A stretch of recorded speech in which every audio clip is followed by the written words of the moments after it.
আসসালামু আলাইকুম রহমতুল্লাহ বরকাত। মাননীয় সভাপতি,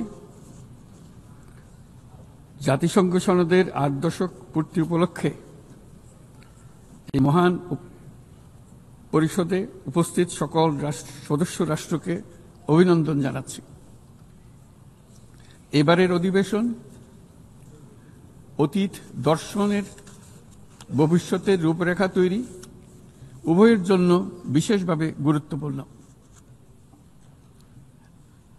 ৮ দশক ধরে জাতিসংঘ ধারাবাহিকভাবে তার কর্মপরিধি সম্প্রসারিত করেছে এবং নানা ক্ষেত্রে আরো গভীরভাবে সম্পৃক্ত হয়েছে। বিশ্বশান্তি ও নিরাপত্তা, মানবাধিকার, বিশ্বব্যাপী জীবনমানের উন্নয়ন, ন্যায় বিচার, ন্যায্যতা ও সমতা প্রসারে জাতিসংঘ অনস্বীকার্যভাবে ভূমিকা রেখেছে।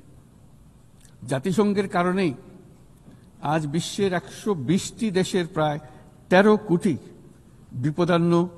বিপদাপন্ন মানুষকে জরুরি খাদ্য ও মৌলিক মানবিক সহায়তা এবং ৪৫% শিশুকে টিকা প্রদান করা সম্ভব হচ্ছে। জাতিসংঘের সংস্থাগুলো বহুপাক্ষিক সহযোগিতায় বিশ্বের প্রতিটি প্রান্তে খাদ্য, বিশুদ্ধ পানি, স্যানিটেশন, টিকা এবং অন্যান্য জীবন রক্ষাকারী সেবা ও সরঞ্জামের যোগান দিয়ে দুর্দশাগ্রস্ত মানুষের পাশে দাঁড়িয়েছে। পাশাপাশি গত কয়েক দশকে আন্তঃরাষ্ট্রীয় সংঘাত নিরসন এবং বহু বৈশ্বিক চ্যালেঞ্জ মোকাবেলায় জাতিসংঘের সীমাবদ্ধতাও আমরা প্রত্যক্ষ করেছি। তবু সামগ্রিকভাবে জাতিসংঘের ভূমিকা মানব জাতির জন্য ইতিবাচক ও কল্যাণকর। মাননীয় সভাপতি, গত বছর আপনাদের এই মহান সভায় আমি দাঁড়িয়েছিলাম সদ্য গণঅভ্যুত্থান সংগঠিত একটি দেশের রূপান্তরের আকাঙ্ক্ষা আপনাদের শোনানোর জন্য। আজ এই রূপান্তরের অগ্রযাত্রায় আমরা কতটুকু অগ্রসর হতে পেরেছি তা আমি বলব। পৃথিবীর প্রতি 10 জনের মধ্যে 3 জনের নিবাস বাংলাদেশ, কিন্তু সেই কারণে অথবা ভূ রাজনৈতিকভাবে বিশ্বের একটি গুরুত্বপূর্ণ অবস্থানে বাংলাদেশ রয়েছে বলে আমাদের ইতিহাস জানার দরকার তা কিন্তু নয়, বরং এই কারণে বাংলাদেশের এই বর্ণনাটি গুরুত্বপূর্ণ যে তা সাধারণ মানুষের অসাধারণ ক্ষমতার উপর আস্থা তৈরি করবে। এই কারণে বর্ণনাটি গুরুত্বপূর্ণ, তা বিশ্বের সকল দেশের মধ্যে আশা সঞ্চার করবে। যে সংকট যত গভীরই হোক না কেন, তার নিরসন যত অসম্ভবই মনে হোক না কেন, কখনই তা উত্তরণের পথ হারিয়ে ফেলে না। মাননীয় সভাপতি, সাম্য, মানবিক মর্যাদা ও সামাজিক ন্যায় বিচারের দাবিতে এক রক্তক্ষয়ী সংগ্রামের মাধ্যমে ১৯৭১ সালে বাংলাদেশের জন্ম। কিন্তু যে অধিকার প্রতিষ্ঠার জন্য আমরা বিশাল আত্মত্যাগ করেছিলাম তা গত 5 দশকে বারবার বাধাপ্রাপ্ত হয়েছে। বারবার আমাদের ছেলে মেয়েদের নেতৃত্বে আমাদের জনগণকে অসংখ্য ত্যাগ স্বীকার করে সে অধিকারকে পুনঃপ্রতিষ্ঠিত করতে হয়েছে। এই বছর আমরা জুলাই গণঅভ্যুত্থানের প্রথম বার্ষিকী পালন করেছি, যে অভ্যুত্থানে আমাদের তরুণ সমাজ স্বৈরাচারকে পরাভূত করেছিল, যার ফলে আমরা বৈষম্যমুক্ত ন্যায় বিচার ভিত্তিক সমাজ বিনির্মাণের অভিযাত্রা নতুনভাবে শুরু করতে পেরেছি। সেই বৈষম্যমুক্ত ন্যায় বিচার ভিত্তিক সমাজ বিনির্মাণের আকাঙ্ক্ষা পূরণের দায়িত্ব দেওয়া হয় আমাকে ও আমার সহকর্মীদের। ভেঙে পড়া রাষ্ট্র কাঠামোকে পুনর্গঠন করে জনগণের আকাঙ্ক্ষা পূরণের জন্য প্রয়োজন ছিল ব্যাপক প্রাতিষ্ঠানিক সংস্কারের। যে বিপুল জনসমর্থনের মাধ্যমে আমরা দায়িত্ব পেয়েছিলাম, তার প্রেক্ষাপটে আমাদের জন্য সহজ পথ ছিল নির্বাহী আদেশে সংস্কার কাজগুলো সম্পন্ন করা। কিন্তু আমরা বেছে নেই সেই কঠিন পথ, অন্তর্ভুক্তিমূলক ও টেকসই পথ। আমাদের লক্ষ্য ছিল ক্ষমতার ভারসাম্যপূর্ণ একটি গণতান্ত্রিক রাষ্ট্র কাঠামো গড়ে তোলা, যেখানে আর কোনো স্বৈরশাসকের আবির্ভাব হবে না, কোনো নির্বাচিত নেতা রাষ্ট্রের গণতান্ত্রিক স্বরূপকে ক্ষুণ্ণ করতে পারবে না, কিংবা রাষ্ট্র ও জনগণের রক্ষকরা ভক্ষকে পরিণত হতে পারবে না।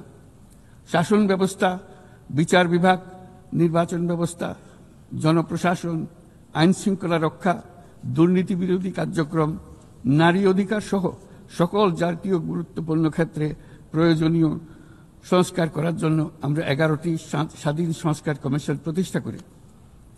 কমিশনগুলি জনমত যাচাই ও গভীর পর্যালোচনা করে বিস্তারিতভাবে সংস্কার কার্যক্রম সমূহ সুপারিশ করে।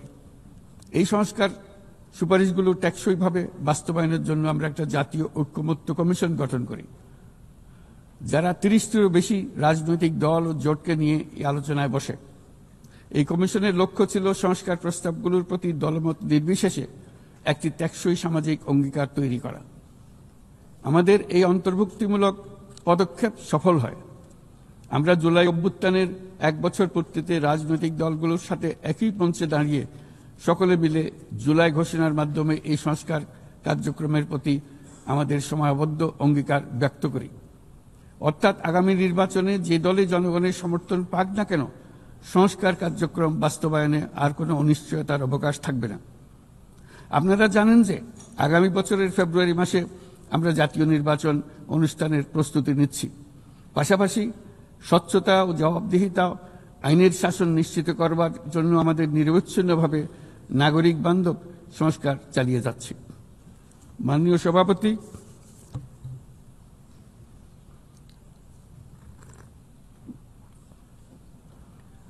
সভাপতি, গত বছর দায়িত্ব গ্রহণের কয়েক সপ্তাহের মধ্যেই আমি জাতিসংঘের মানবাধিকার বিষয়ক হাই কমিশনারকে আমন্ত্রণ জানাই পতিত স্বৈরশাসক কর্তৃক সংগঠিত মানবাধিকার লঙ্ঘন ও নৃশংসতার চিত্র উদ্ঘাটন করার জন্য। তারা মাঠ পর্যায়ে তদন্ত করে বিস্তারিত প্রতিবেদনের পাশাপাশি ভবিষ্যতে যাতে এই ধরনের অপরাধের পুনরাবৃত্তি না ঘটে সেই জন্য যেই সুপারিশমালা দিয়েছে তা আমরা আমাদের জাতীয় সংস্কার কার্যক্রমে যুক্ত করেছি। গত বছর সাধারণ পরিষদের অধিবেশনের পূর্বেই আমরা গুম সম্পর্কিত আন্তর্জাতিক কনভেনশনে যোগ দিয়েছিলাম। এখন এর বিধানসমূহ জাতীয় ক্ষেত্রে বাস্তবায়নের জন্য প্রয়োজনীয় আইন প্রণয়নের কাজ চলমান রয়েছে। এবছর আমরা জাতিসংঘের নির্যাতন বিরোধী কনভেনশনের ঐচ্ছিক প্রটোকলে যোগ দিয়েছি এবং এর বাস্তবায়নে একটি স্বাধীন প্রতিরোধমূলক জাতীয় প্রাতিষ্ঠানিক ব্যবস্থা প্রতিষ্ঠার জন্য আমরা কাজ করছি। নিবর্তনমূলক স্বৈরতান্ত্রিক ব্যবস্থা হতে মানবাধিকার সুরক্ষাকারী একটি গণতান্ত্রিক রাষ্ট্র ব্যবস্থা গড়ে তোলার জন্য প্রয়োজনীয় কারিগরি সহায়তা বৃদ্ধির লক্ষ্যে আমরা আমাদের দেশে 3 বছর মেয়াদে জাতিসংঘের মানবাধিকার বিষয়ক হাই কমিশনারের একটি মিশন পরিচালনার অনুমোদন দিয়েছি, যা ইতোমধ্যে কার্যক্রম শুরু করেছে। আমাদের এই সকল পদক্ষেপ ও অঙ্গীকার জনগণের প্রত্যাশারই প্রতিফলন। এই প্রত্যাশা মূলত একটি গণতান্ত্রিক, অন্তর্ভুক্তিমূলক ও বহুত্ববাদী সমাজ গড়ে তোলার প্রত্যাশা। মাননীয় সভাপতি, আমাদের উন্নয়ন কৌশলের কেন্দ্রবিন্দুতে রয়েছে সুশাসন, সামাজিক অন্তর্ভুক্তি ও টেকসই উন্নয়ন। বিগত 1.5 দশকের অভিজ্ঞতায় আমরা দেখেছি যে জবাবদিহিতা ছাড়া যে কোনো উন্নয়ন ক্ষণস্থায়ী ও ভঙ্গুর। রাজনৈতিক হীনস্বার্থ ও দুর্নীতির উদ্দেশ্যে গৃহীত অবকাঠামো প্রকল্প শুধু যে অর্থনীতির উপরে চাপ বাড়ায় তা নয়, তার জনগণের কোনো কল্যাণও করে না। দায়িত্ব গ্রহণের পর আমরা একে একে আবিষ্কার করি দুর্নীতি ও জনগণের সম্পদ চুরি কি ব্যাপক বিস্তৃতি লাভ করেছিল এবং তার ফলশ্রুতিতে দেশের সামষ্টিক অর্থনীতির অবস্থা কি ভয়ানক, নাজুক ও ভঙ্গুর হয়ে পড়েছিল। আমরা এর অবসান ঘটাচ্ছি যেন আর কখনোই উন্নয়নকে জনগণের সম্পদ আত্মসাতের অজুহাত হিসেবে ব্যবহার করা না যায়। দেশের নাজুক অর্থনৈতিক পরিস্থিতি মজবুত করতে আমরা সংস্কারমূলক কিছু কঠিন কিন্তু প্রয়োজনীয় সিদ্ধান্ত গ্রহণ করেছি। সবচেয়ে গুরুত্বপূর্ণ একটা সংস্কার হল রাজস্ব আহরণ ব্যবস্থাপনার সংস্কার। যে নীতি ও প্রণয়ন বাস্তবায়ন সংস্থাকে পৃথক করার জন্য আইন প্রণয়ন করা হয়েছে, এর মাধ্যমে স্বচ্ছতা ও জবাবদিহিতা নিশ্চিত হবে এবং রাজস্ব আহরণ বৃদ্ধি পাবে। এই উদ্যোগগুলো সদ্য সমাপ্ত FFD4 সম্মেলনে গৃহীত সেভিয়া অঙ্গীকারের সঙ্গে সামঞ্জস্যপূর্ণ। আমরা আশা করি যে বাংলাদেশে যেমন সেভিয়া অঙ্গীকারের সাথে সামঞ্জস্য রেখে সংস্কার করবার চেষ্টা করছি, তেমনি উন্নত বিশ্বেও সেভিয়ার সামষ্টিক অঙ্গীকার অনুসারে তাদের দায়িত্ব পালনে আন্তরিক হবে।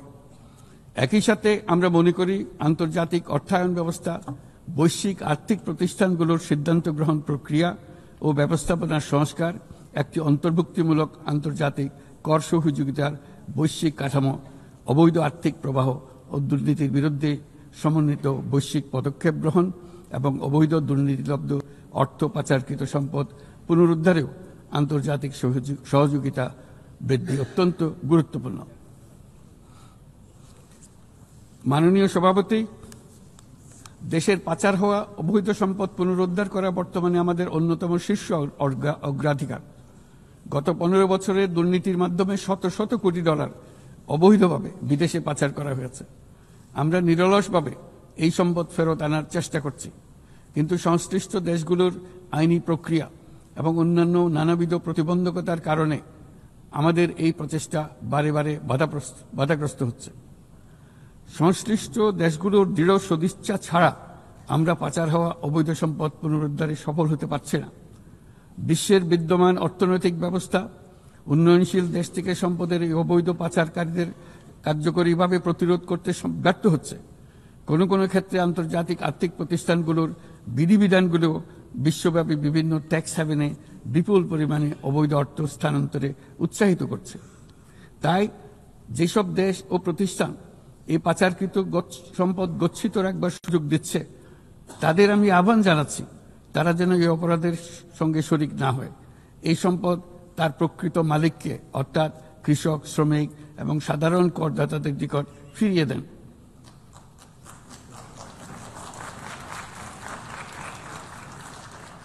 আমি উন্নয়নশীল দেশ হতে সম্পদ পাচার রোধে কঠোর আন্তর্জাতিক বিধিবিধান প্রণয়ন এবং এর প্রয়োগ নিশ্চিতের প্রস্তাব করছি।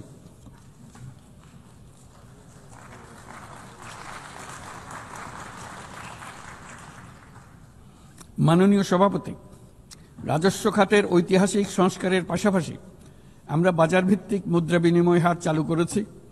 ব্যাংক খাতে অ্যাসেট কোয়ালিটি রিভিউ, নতুন ব্যাংক রেজলিউশন অধ্যাদেশ, আসন্ন ডিপোজিট প্রোটেকশন অধ্যাদেশের মাধ্যমে শৃঙ্খলা ও স্থিতিশীলতা ফিরিয়ে আনছি। পুঁজিবাজারে সংস্কার, টাস্কফোর্স ও শক্তিশালী তদন্ত ব্যবস্থার মাধ্যমে তদারকি আধুনিকীকরণ করেছি। সরকারি ক্রয় ব্যবস্থায় ডিজিটাল টেন্ডারিং বাধ্যতামূলক করা হয়েছে এবং স্বার্থের সংঘাত সংশ্লিষ্ট তথ্য প্রকাশ বাধ্যতামূলক করা হয়েছে। পাশাপাশি নতুন পাবলিক অ্যাকাউন্টস অডিট অধ্যাদেশের মাধ্যমে জবাবদিহিতা আরও জোরদার করা হয়েছে। শুধুমাত্র আর্থিক স্থিতিশীলতা অর্জনের সীমাবদ্ধ না থেকে আমরা বিনিয়োগ বান্ধব পরিবেশ গড়ে তুলছি। বাংলাদেশ সিঙ্গল উইন্ডো এখন 19টি সংস্থাকে একীভূত করে কাস্টম প্রক্রিয়া সহজ করেছে। দ্রুত বাণিজ্যিক বিরোধ নিষ্পত্তির জন্য বিশেষায়িত বাণিজ্য আদালত গঠিত হয়েছে। বিনিয়োগ উন্নয়ন কর্তৃপক্ষ বা বিডা ওয়ান স্টপ সার্ভিস সাবলীলভাবে প্রদানের জন্য সমন্বয় কমিটি গঠন করেছে। নিয়ন্ত্রণ কর্তৃপক্ষগুলোকে একই ছাদের নিচে নিয়ে আসা হয়েছে এবং ভিসা ও ওয়ার্ক পারমিট প্রক্রিয়া সহজ করা হয়েছে। এফডিআই, হিটম্যাপ ও জাতীয় সেমিকন্ডাক্টর টাস্কফোর্স বিনিয়োগকারীদের কাছে উচ্চ সম্ভাবনাময় খাতগুলোর তথ্য সহজ ও স্বচ্ছভাবে তুলে ধরছে। বাণিজ্য লজিস্টিক্সেও উন্নতি ঘটেছে। চট্টগ্রাম বন্দরে গত আগস্টে কন্টেইনার হ্যান্ডলিংয়ে 27% প্রবৃদ্ধি ঘটেছে, যা দক্ষতার উল্লেখযোগ্য অগ্রগতি নির্দেশ করে। এসব উদ্যোগ অর্থনৈতিক শাসন ব্যবস্থাকে যেমন সুদৃঢ় করেছে, তেমনি বিনিয়োগকারীকেও নিরাপদ করেছে। এসব সংস্কারের ফলে বাংলাদেশ এখন টেকসই ও অন্তর্ভুক্তিমূলক বিনিয়োগ ও অর্থনৈতিক প্রবৃদ্ধির এক পর্যায়ে প্রবেশ করেছে। এর পাশাপাশি এত স্বল্প সময়ে অর্থনৈতিকভাবে ঘুরে দাঁড়ানোর পেছনে আমাদের প্রবাসীরা গুরুত্বপূর্ণ অবদান রেখেছেন।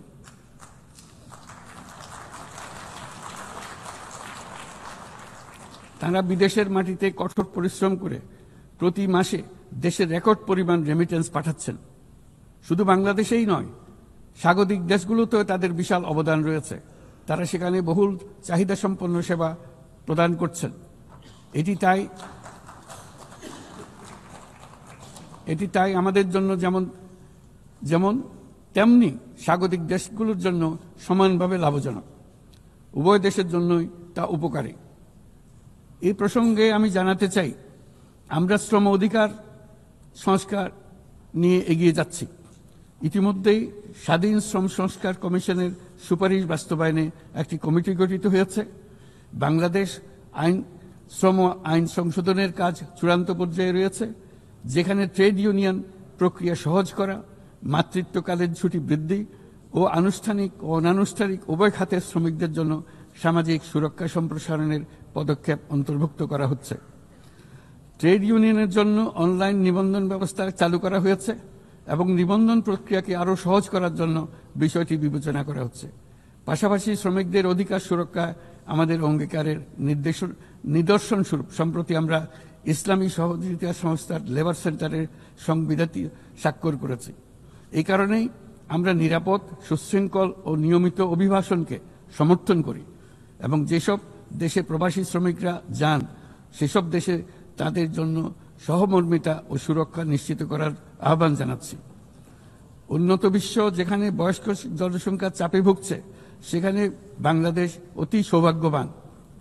আমাদের 60% বেশি মানুষের বয়স 35 বছরের নিচে। তাই অভিবাসন প্রক্রিয়াকে সহজ করলে তা উভয় পক্ষের জন্য উপকারী হবে। তরুণ জনসংখ্যার এই সুবিধাকে কাজে লাগিয়ে আমরা উন্নত বিশ্বের শ্রম সমস্যার সমাধান ও প্রয়োজন মেটাতে সক্ষম হব। মাননীয় সভাপতি, বাংলাদেশের তরুণ প্রজন্ম ইতিমধ্যে প্রমাণ করেছে যে তারা সমাজ পরিবর্তনের চালিকা শক্তি। আমরা তাদের দক্ষতা উন্নয়নে বিনিয়োগ করছি। তথ্য প্রযুক্তি, কৃত্রিম বুদ্ধিমত্তা, নবায়নযুক্ত শক্তি, পরিবেশ বান্ধব প্রযুক্তি সহ বিভিন্ন ক্ষেত্রে তাদের প্রশিক্ষণ দিচ্ছি। আমাদের লক্ষ্য হল প্রত্যেক তরুণকে শুধুমাত্র চাকরি প্রার্থীর পরিবর্তে আমরা তাদেরকে উদ্যোক্তা হিসেবে গড়ে তুলতে চাই।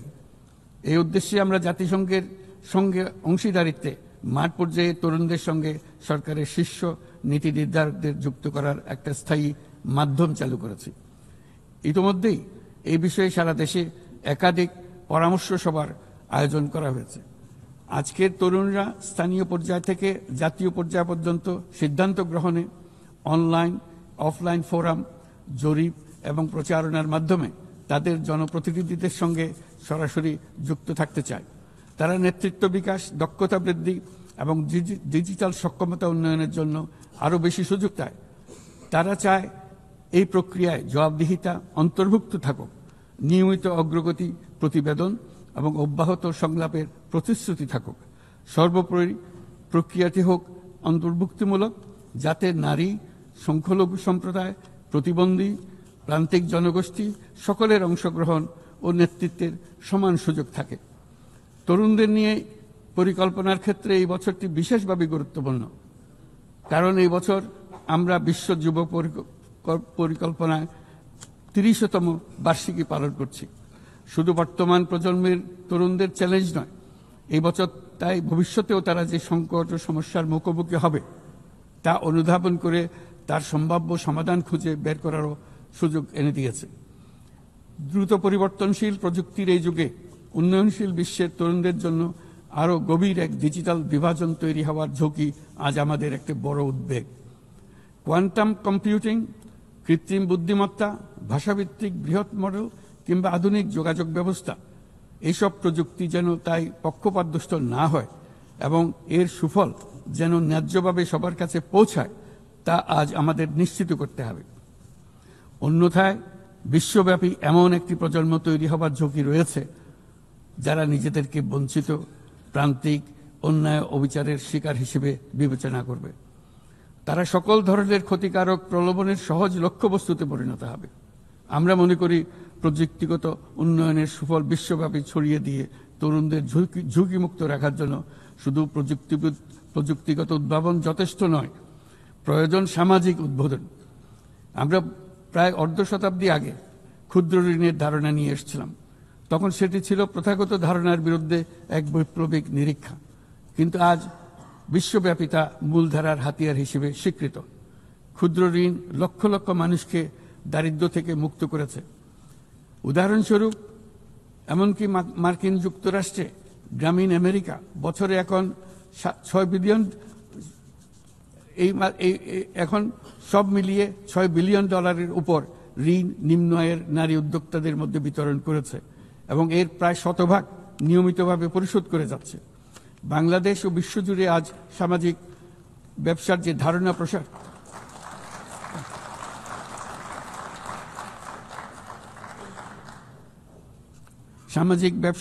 ধারণা প্রসার করেছি, এটি এমন একটি ব্যবসা যার সম্পূর্ণ মুনাফা সামাজিক কল্যাণে পুনর্বিনিয়োগ করা হয়। সামাজিক ব্যবসা প্রমাণ করেছে যে প্রতি মানুষের উদ্যোক্তা হওয়ার সত্তা সামাজিক কল্যাণে এবং সামাজিক সমস্যা সমাধানে কাজে লাগানো সম্ভব। এর ফলে পৃথিবীর যাবতীয় সমস্যা সমাধানের একটি সৃজনশীল পদ্ধতি সকলের হাতে এসে যায়, যেটি পরিবেশের সমস্যা হোক, সম্পদ কেন্দ্রীভূত হওয়ার সমস্যা হোক, স্বাস্থ্যের সমস্যা হোক, বেকারত্ব দূরীকরণের সমস্যা হোক, দারিদ্র্য দূরীকরণের সমস্যা হোক, সবকিছুতেই এই পদ্ধতি টেকসইভাবে কাজে লাগানো যায়। মাননীয় সভাপতি, জলবায়ু সংকট চ্যালেঞ্জের মোকাবেলায় বিশ্বজনীন তাপমাত্রা বৃদ্ধি 1.5 ডিগ্রি সেলসিয়াসের সীমাবদ্ধ রাখার লক্ষ্যমাত্রা আজ আমাদের হাতছাড়া হয়ে গেছে। প্রতি বছর $100 বিলিয়ন জলবায়ু সহায়তার প্রতিশ্রুতিও পূরণ হয়নি।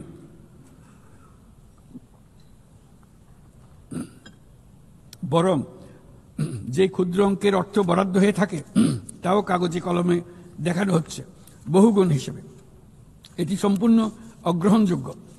আমাদের সন্তানদের ভবিষ্যতের জন্য এখনই কার্যকর ব্যবস্থা নিতে হবে। লস অ্যান্ড ড্যামেজ ফান্ড পুরোপুরি চালু করতে হবে।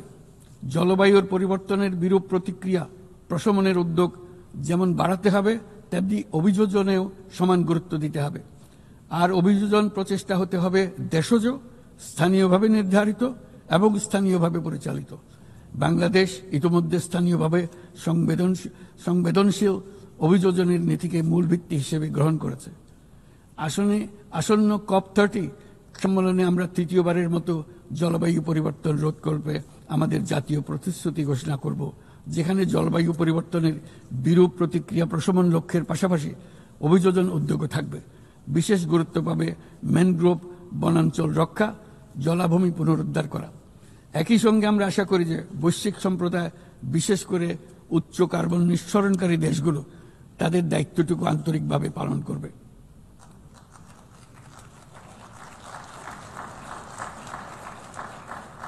মাননীয় সভাপতি, বর্তমানের আরেকটি বড় চ্যালেঞ্জ হলো বিশ্ব বাণিজ্যে সংরক্ষণবাদের উত্থান।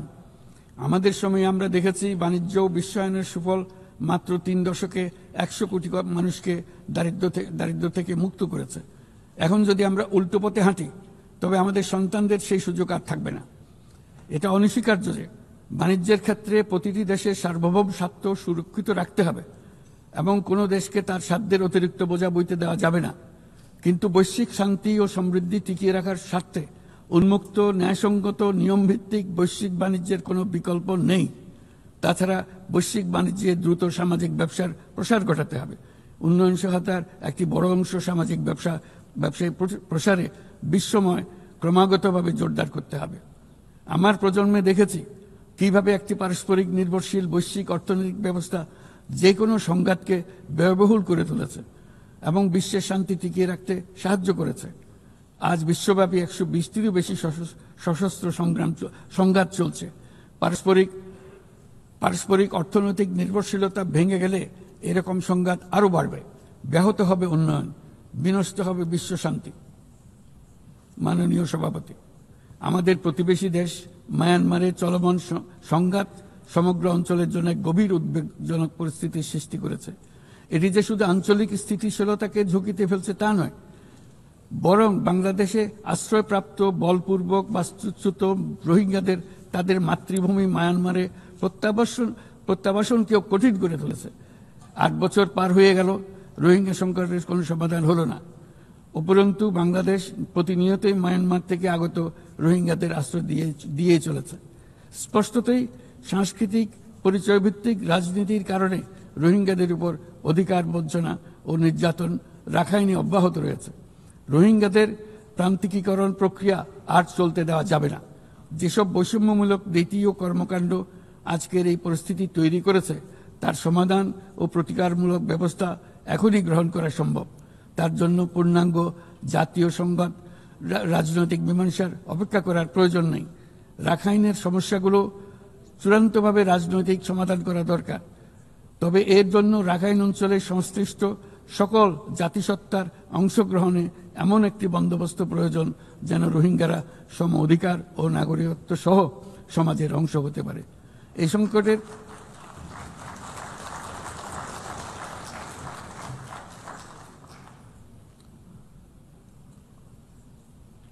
এই সংকটের সবচেয়ে বড় ভুক্তভোগী রোহিঙ্গারা, আর তাদের পরে বৃহত্তম ভুক্তভোগী হলো বাংলাদেশ। তবে আমাদের মনে রাখতে হবে যে রোহিঙ্গা সংকট কোনোভাবেই মায়ানমারের সঙ্গে বাংলাদেশের কোনো দ্বিপাক্ষিক বিষয় নয়, বরং আমরা শুধু একটি দায়িত্বশীল প্রতিবেশী এবং আন্তর্জাতিক সম্প্রদায়ের দায়িত্বশীল সদস্য হিসেবে আমাদের দায়িত্ব পালন করে যাচ্ছি। কিন্তু তহবিল সংকটের কারণে আজকে রোহিঙ্গা ক্যাম্পগুলোতে ন্যূনতম জীবনমান বজায় রাখার আমাদের যৌথ প্রয়াসও ভেঙে পড়ার উপক্রম হয়েছে। বিশ্ব খাদ্য কর্মসূচি তাদের জরুরি সহায়তা কার্যক্রমে মারাত্মক তহবিল ঘাটতির বিষয়ে ইতোমধ্যে সতর্ক করে দিয়েছে আমাদেরকে। অবিলম্বে নতুন তহবিল না এলে মাসিক রেশন অর্ধেকে নামিয়ে এনে মাথাপিছু মাত্র $6 নামিয়ে আনতে বাধ্য হবে, যা রোহিঙ্গাদের অনাহার ও অপুষ্টিতে নিমজ্জিত করবে, যা তাদেরকে আগ্রাসী কোনো পদক্ষেপ নিতে বাধ্য করবে।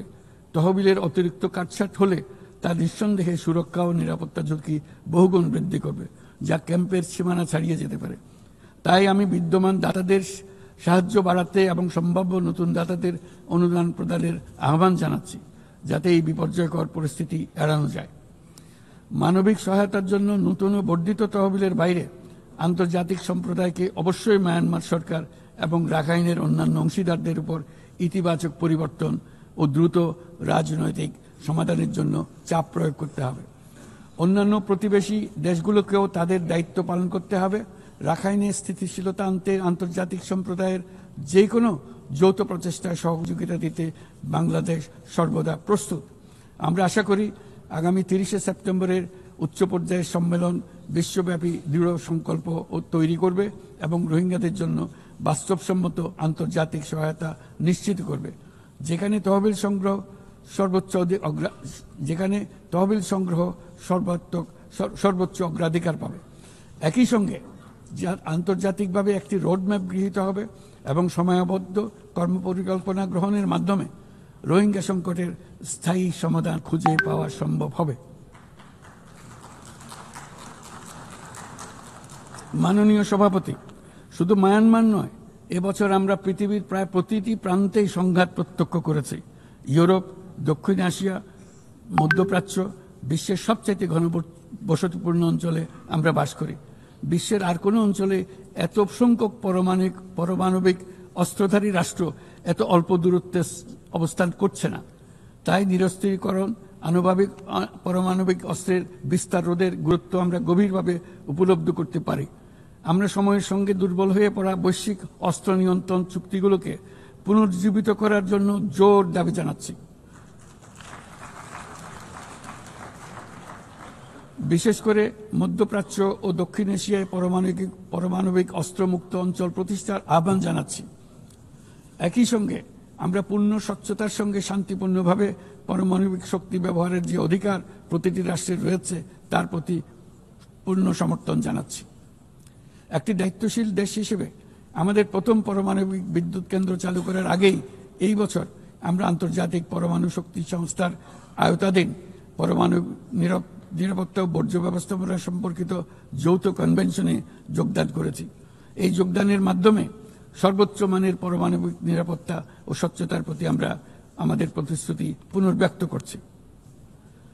মাননীয় সভাপতি, আমি সবসময় মানুষকে আশার বাণী শুনিয়েছি, কখনো ভয় দেখিয়ে কিছু করা আমি সমর্থন করিনি, কিন্তু আজ আমাকে সেখান থেকে সরে এসে ভয়ঙ্কর কিছু কথা বলতে হচ্ছে।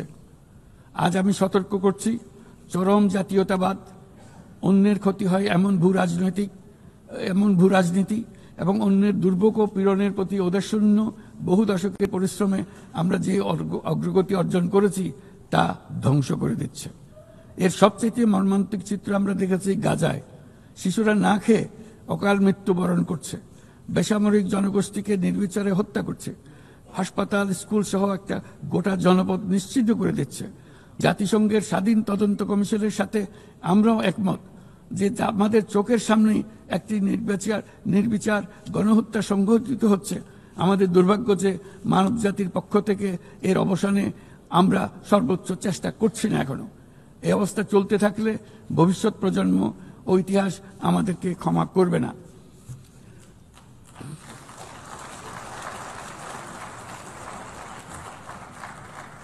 বাংলাদেশের জনগণ এই বিশ্বের বিবেকবান নাগরিকদের পক্ষ থেকে আমি আবারও জোরালো দাবি জানাচ্ছি যে পূর্ব জেরুজালেমকে রাজধানী করে একটি স্বাধীন ফিলিস্তিন রাষ্ট্র গঠনের মাধ্যমে এই সমস্যার দ্বিরাষ্ট্রীয় ভিত্তিক সমাধান এখনই বাস্তবায়ন করতে হবে।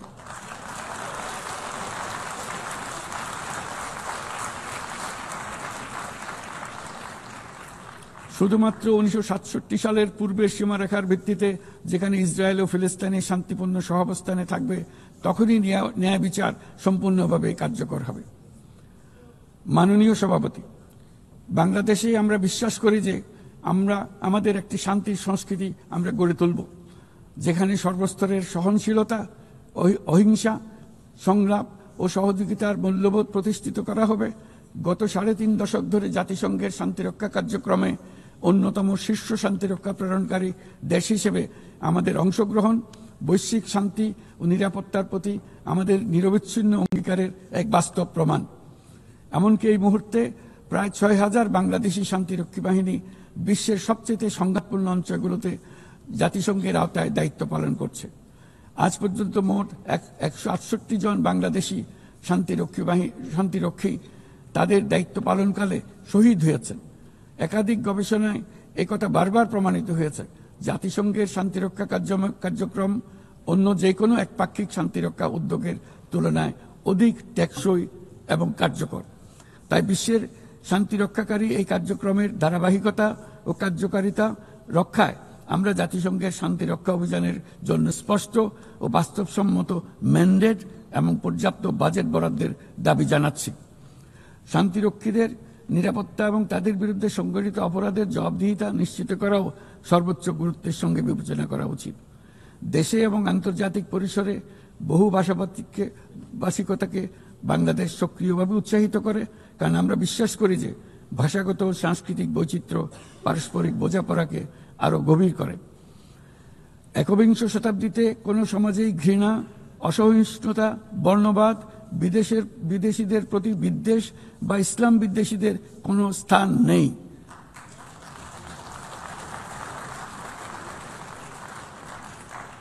অথচ বর্তমানে বিভ্রান্তিমূলক প্রচারণা, ঘৃণাত্মক বক্তব্য গুরুতর উদ্বেগের বিষয় হয়ে দাঁড়িয়েছে। গত বছর বাংলাদেশে ছাত্র জনতার অভ্যুত্থান পরবর্তী সময়ে বিভিন্ন স্বার্থান্বেষী গোষ্ঠীর পক্ষ থেকে উদ্দেশ্যমূলকভাবে বিভ্রান্তিকর সংবাদ ছড়ানো হয়েছে, যা এখনো চলমান রয়েছে। এর সঙ্গে যুক্ত হয়েছে পরিকল্পিত মিথ্যা সংবাদ, কৃত্রিম বুদ্ধিমত্তা নির্ভর ডিপফেক এর প্রসার, যা পরিস্থিতিকে আরো জটিল করে তুলেছে। এসবের বিরুদ্ধে আমাদের একসঙ্গে কাজ করতে হবে, যাতে এসব বিকৃত কর্মকাণ্ড মানুষের আস্থাকে বিনষ্ট না করে কিংবা সামাজিক সম্প্রীতিকে দুর্বল করে না দেয়। মাননীয় সভাপতি, আমাদের শীর্ষ অগ্রাধিকারগুলোর মধ্যে অন্যতম হল নারীর ক্ষমতায়ন। আমাদের জাতীয় কবি কাজী নজরুল ইসলামের ভাষায়, বিশ্বে যা কিছু মহান সৃষ্টি চিরকল্যাণকর, অর্ধেক তার করিয়েছে নারী, অর্ধেক তার নর।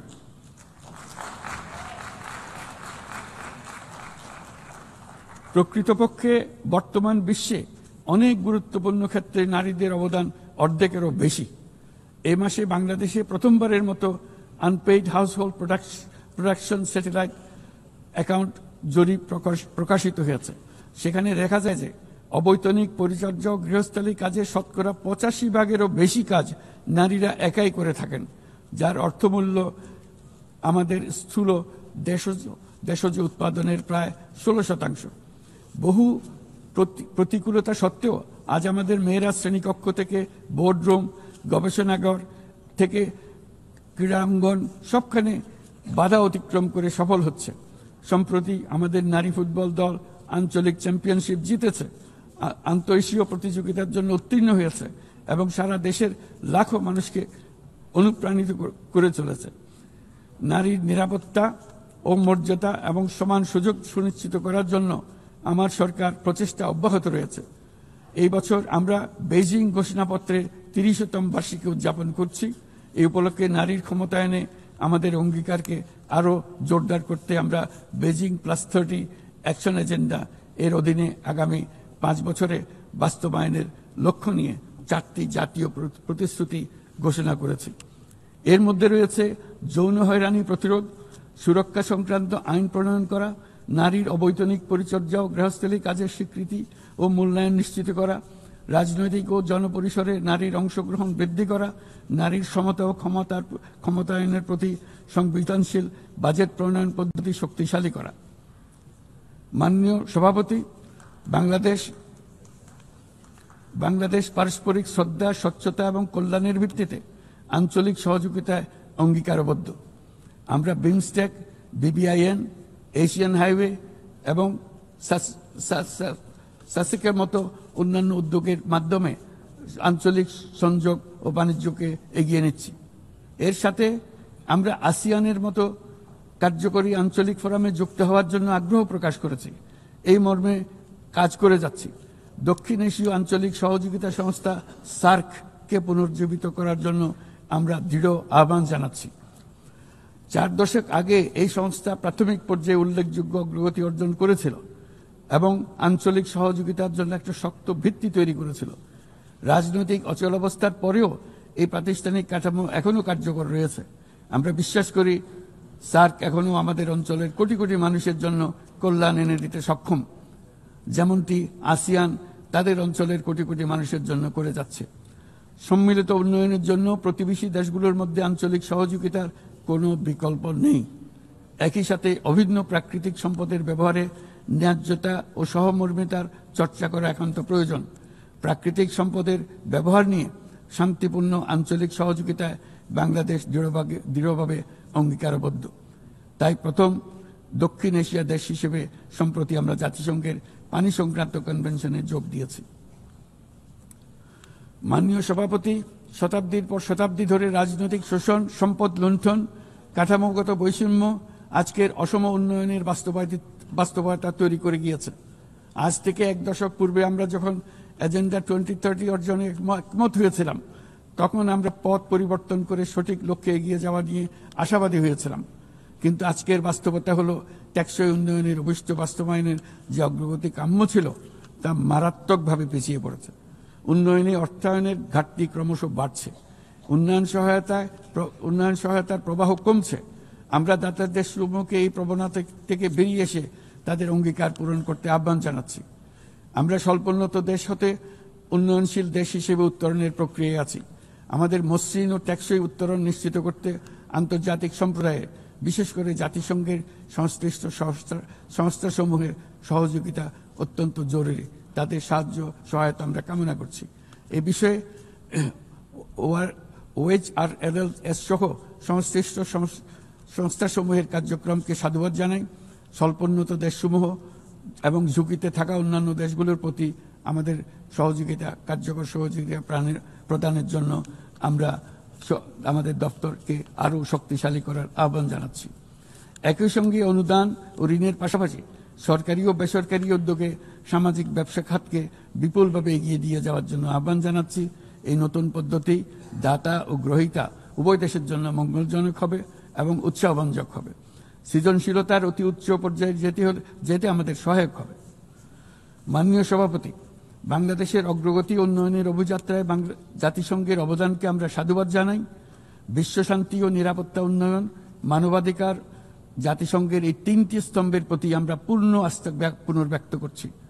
আমার বক্তব্যের শুরুতেই আমি বলেছিলাম যে আজ 8 দশকে জাতিসংঘ বারবার দেখিয়েছে যে বহুপাক্ষিক কূটনীতি মানব জাতিকে আরো ভালোভাবে একসঙ্গে বেঁচে থাকার সহায়তা করে। তবু এর 80তম বার্ষিকীতে আমাদের স্বীকার করতেই হবে যে বহুপাক্ষিক কূটনীতি আজ নানা রকম চাপের মধ্যে রয়েছে। প্রায়শই অসম দ্বিপাক্ষিক সম্পর্কের টানাপোড়েনে আবারও প্রমাণ করেছে যে বহুপাক্ষিক কূটনীতি আমাদের শেষ এবং সর্বোত্তম ভরসা। তাই বহুপাক্ষিক কূটনীতির ধারক ও বাহক জাতিসংঘকে উজ্জীবিত রাখতে আমরা সদস্য রাষ্ট্রগুলোর সাথে পূর্ণ স্বচ্ছতা ও আন্তরিকতা আলোচনার আহ্বান জানাচ্ছি। বর্তমান সময়ের দাবি মেটাতে বহুপাক্ষিকতার প্রতি আমাদের যৌথ আকাঙ্ক্ষা পূরণ করতে হলে জাতিসংঘকে ক্রমাগত বিকশিত ও অভিযোজিত হতে হবে। আমার এই মর্মে আমরা মহাসচিবের UN80 উদ্যোগকে স্বাগত জানাই। তবে একই সঙ্গে জোর দিয়ে বলতে চাই যে সংস্কারের নামে যেন বহুপাক্ষিকতাকে দুর্বল করা না হয় বা উন্নয়নশীল দেশগুলোর কণ্ঠস্বরকে অবহেলা না করা হয়। সংস্কারের একমাত্র লক্ষ্য হওয়া উচিত মাঠ পর্যায়ে বাস্তব ও ইতিবাচক পরিবর্তন আনা। জনাব সভাপতি, গত বছর আমার জনগণ প্রমাণ করেছে যে জগতে অন্যায়ের বিনাশ অবশ্যম্ভাবী। তারা প্রমাণ করেছে যে পরিবর্তন যেমন সম্ভব তেমনি এটা অপরিহার্য। আমাদের মনে রাখা দরকার যে সামনের দিনে যে চ্যালেঞ্জগুলো আসছে তা কোনো দেশের পক্ষে একা মোকাবেলা করা সম্ভব নয়। একই সঙ্গে আমাদের এটাও মনে রাখতে হবে যে বর্তমান পৃথিবীতে কোনো একটি দেশ সংকটে পড়লে অথবা বিশ্বের কোনো এক প্রান্তে সংকট দেখা দিলে সমগ্র বিশ্বের নিরাপত্তায় ঝুঁকির মুখে পড়ে যায়। আমাদেরকে ৩-০ পৃথিবী গড়ার স্বপ্ন নিয়ে অগ্রসর হতে হবে। তরুণরা ৩-০ বাস্তবায়নের সৈনিক হয়ে বড় হবে। তাদের সামনে থাকবে শূন্য কার্বন, শূন্য সম্পদ কেন্দ্রীভূতকরণ ও শূন্য বেকারত্ব। এর ভিত্তিতে তারা গড়ে তুলবে তাদের পৃথিবী। ৩-০ পৃথিবী গড়া জাতিপুঞ্জের সকলের স্বপ্ন হোক, এই কামনা ব্যক্ত করে আমার বক্তব্য এখানে শেষ করছি। সবাইকে ধন্যবাদ, অসংখ্য ধন্যবাদ।